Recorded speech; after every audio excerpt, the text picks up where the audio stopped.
Preservatives. Are they toxic chemicals messing about with all of our hormones, or the reason that your skincare doesn't turn into a petri dish? Today we're going to be cutting through the fear and finding out which preservatives are safe and which ones actually cause the problems, especially if you have sensitive skin. Welcome back. I'm Paula. I'm a makeup artist. I've been a makeup artist for about 17 years, and I'm also the mum of my son who developed very severe eczema and severe allergies to dairy and eggs.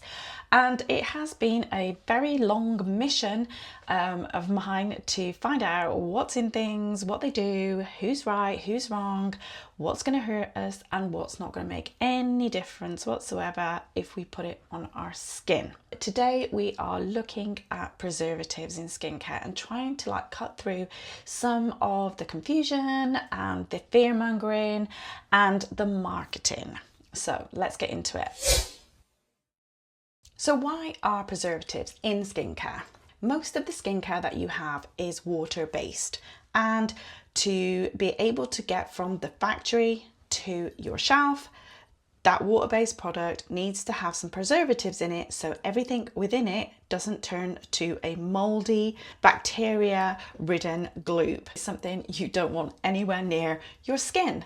Now, there are oil-based moisturizers and skincare products, but we won't touch on that now. We'll get to that in a different video. So back to water-based products. The preservatives that are in most of everything that you have in your shelves are called parabens, and they have come in for some flack. Over the years, everybody says it. Even I've been guilty of this. Oh no, I want everything paraben free. And that's because there have been a few studies that came out about 10 or 11 years ago stating that parabens are linked to breast cancer and other kinds of cancers within your body. Now, we have quite strict regulations in the EU and the UK, and they have reviewed this evidence over and over and over again, and still they can't find a strong link between parabens and cancer, or these cancer tumours that were initially reported in these studies. I think for me personally, I would rather have a very small amount of parabens, which are the preservative, in my skincare product than have a moldy product or a product that is a breeding ground for bacteria that is able to penetrate through a cut or a spot on your skin, and then you're into some real bother. So yeah, I would rather have the paraben that is going to struggle to get through the layers of your skin, which is what we spoke about before, than a bacteria that is definitely going to be able to get in to your skin and into your bloodstream. So what actually happened when this study came out? Clean Beauty jumped in, and a lot of normal brands actually jumped in, and under consumer pressure, they started removing all the most common parabens from their products, because obviously they didn't want to be the company that still had the bad paraben in their moisturizer or whatever it was. So what they started doing was replacing them with other things that weren't great, and I'm going to get to those in a moment.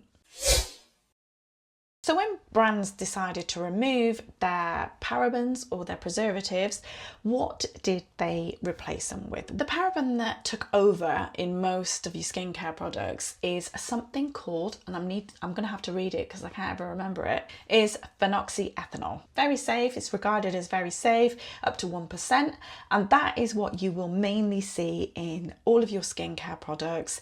There are a few others. This has got a really super long name, which I'm going to try and pronounce, so good luck to me. Methylisone thiazolinone. So if you see that on the back of your label, that's what that is. It is a preservative. Now, this one was quite a hit on the allergy scale, and a lot of people did have a reaction to this and do still have a reaction to it. So if you are sensitive and you've got a new product and you have a reaction and you see this on the back, that is likely what you are having some kind of sensitization from. Other ingredients that were popped into their products to get rid of the parabens were things called formaldehyde releases. Now, obviously, formaldehyde is not something that you want releasing into your body or onto your skin. But here we are. Now, the ingredients you need to look for there would be DMDM hydantoin or quaternium 15. These slowly release formaldehyde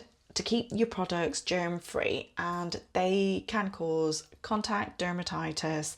And you know, if you are sensitive, I wouldn't advise using them. I have used products with them, and I also have quite sensitive skin, and for me it was no.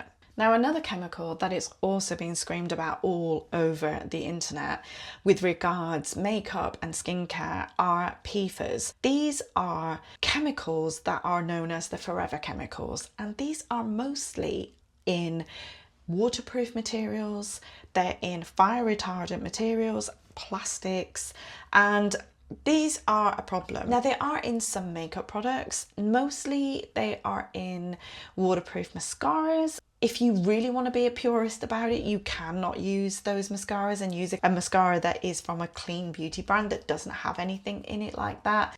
Generally, mascara isn't going into your system that much. You're not going to absorb loads and loads of PFAS from a little bit of your mascara compared to what you're absorbing from, you know, putting on your waterproof coat or sitting on your fire retardant sofa. So I wouldn't worry about that too much, but obviously reducing these things in your daily life is going to be beneficial to you. PFAS are not used across the board in your skincare products as a preservative. The bottom line here is, if you are using a water-based product for your skincare, then it needs to have some kind of preservative in it.